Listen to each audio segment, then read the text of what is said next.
Hi everyone, welcome back to another application problem. So let's look at what we have here. It says, based on the given drawing, sketch an acceptable fabricated part where all cross-section diameter measurements are 1.49 inches. That's the least material condition because that will be the smallest shaft, less material in a smaller shaft. And the part has the maximum amount of allowable straightness variation. Straightness would be like it would be curved. The curvier it is, the more variation in the straightness. Show that the part is within the max material condition boundary.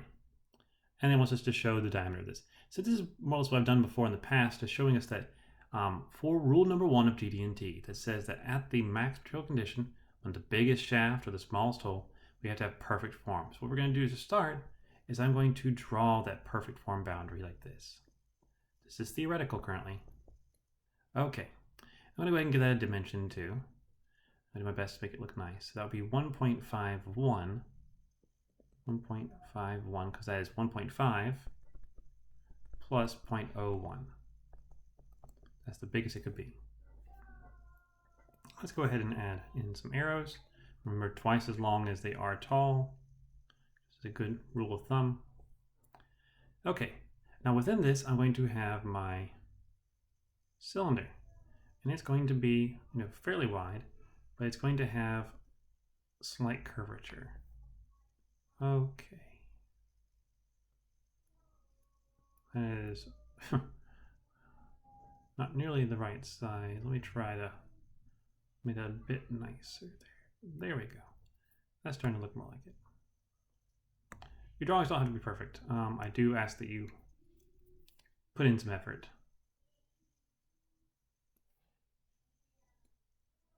Okay. There we are. So with that, we have what is, I'm going to pretend a cylinder that has a diameter that is equal to the least material condition. So I'm going to go ahead and show that. So let's say 1.49, and I'll put my arrows, keeping them perpendicular to the edges because I want to make sure that they realize that this is the cross section. Okay. And now I need to show that straightness variation. So right here, there's a gap, and that gap is going to be equal to that straightness variation. It's going to be 0.02. Wondering where that came from? That is simply the max tolerance it can go up minus the minimum tolerance it can have. So when you subtract a negative, you get a positive, so you get 0.02. Okay, and I'll put in a little arrow right here and an arrow right here just to signify that's a dimension. Well, that looks pretty good. Okay, so we have our max material condition envelope,